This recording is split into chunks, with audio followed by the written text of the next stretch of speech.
8 प्रकार के कुंभक, चंद्रभेदी और सूर्यभेदी कुंभक। यह जो 4 प्रकार के कुंभक भेद कहे हैं, इन्हीं को मुख्य जानना चाहिए। लेकिन उपरोक्त 4 के भी 8 भेद शास्त्रों में बखान हैं। उनकी भी विधि अच्छी तरह से गुरु शास्त्र को से जानना चाहिए। सो उन 8 के नाम और साधना विधि मैं कहता हूँ। इस कथन अनुसार जानकर कि जो भी कोई साधक साधना करेगा वह कुंभक विषयक ब्रह्म को प्राप्त नहीं होगा। अतः जो मुमुक्षु जन योगी सिद्धि की इच्छा करता है तो वह 8 प्रकार के कुंभक भेद भी जान ले। अब 8 के नाम बतलाते हैं।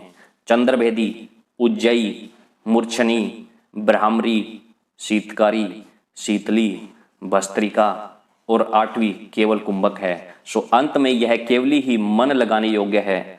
अब उक्त 8 की संक्षिप्त विधि वर्णन करते हैं कि सुबह और शाम के समय सिद्धासन अथवा स्वस्तिकासन से बैठो, तब बाएं नासा छिद्र से धीरे धीरे श्वास को खींचकर पेट में स्थिर करें।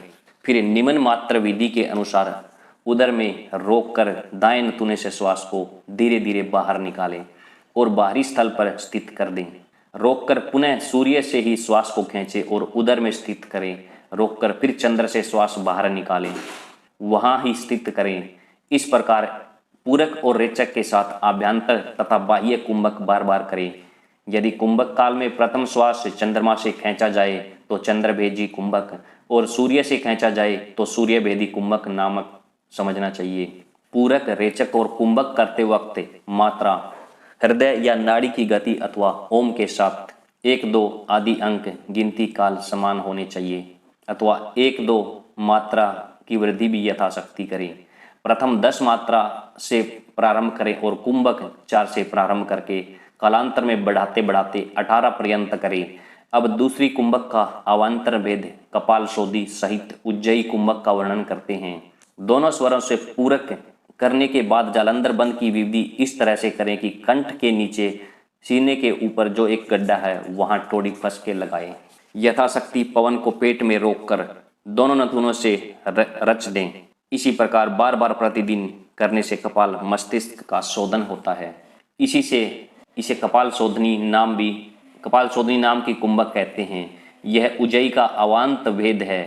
अब उसकी विधि मुख्य विधि बतलाते हैं कि दोनों नासा छिद्रों से पवन को मध्यम चाल से इतना पावें कि जाने क्या पेट कंठ तक भर गया है। तदंतर जालंधर बंद को कसकर तक लगावे, तब तक उदर में पवन रोकने की शक्ति हो। इस प्रकार रोककर ईड़ा द्वार से श्वास को धीरे धीरे निकाल देवे। इसी प्रकार बार बार पवन खींचना और रोकना तथा निकालना चाहिए। यह भी उज्जयी नाम की कुंभक है। इससे नाम और कफ के रोग नष्ट होते हैं। अब तीसरी मूर्छनी नाम की कुंभक को भी इसी तरह साधें कि श्वास को खींचते वक्त दोनों नथुनों में सन्नाटेदार आवाज हो। इस प्रकार पूरक से वायु को पेट में भर के जालंधर बंद को लगावें। यथाशक्ति रोककर चंद्र नाड़ी में रेच दो। इस प्रकार बार बार किया जाए तो मूर्छनी के नाम की कुंभक शरीर में अनेक प्रकार के सुखों को देती है। अब चौथी कुंभक भ्रामरी की विधि है। इस तरह ग्रहण करना चाहिए कि दोनों नथुनों से पवन को ताकत द्वारा इस प्रकार खींचे कि जाने क्या नथुनों पर भोरा गुनगुना रहा है। इसी प्रकार भृंगी धुनि से ही पूरक किए हुए पवन को रेचक कर देवे। बार बार इसी तरह शरीर का बलाबल देख करें। फलतः जिस प्रकार भैरा की भू भू धुनि से चंचल भिंगु स्थिरता को प्राप्त होता है, उसी प्रकार भ्रामरी कुंभक से मन रूप चंचल भिंगु भी स्थिरता को प्राप्त होता है।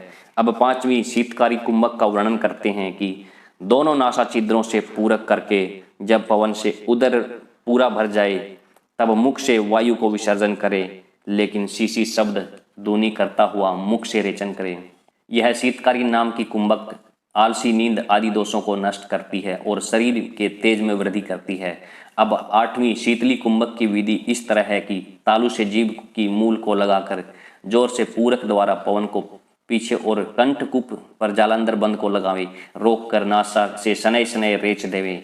इस प्रकार यह शीतली कुंभक शरीर को नूतन बनाती है। यहाँ तक हमने इस उपरोक्त 6 कुंभकों का साधन रूप बतलाया है। आगे सेद्य 2 की विधि का भी वर्णन करेंगे, जिनके साधने से नाड़ियों की शुद्धि होती है और आलस्य को त्याग कर सर्पणी जाग उठती है।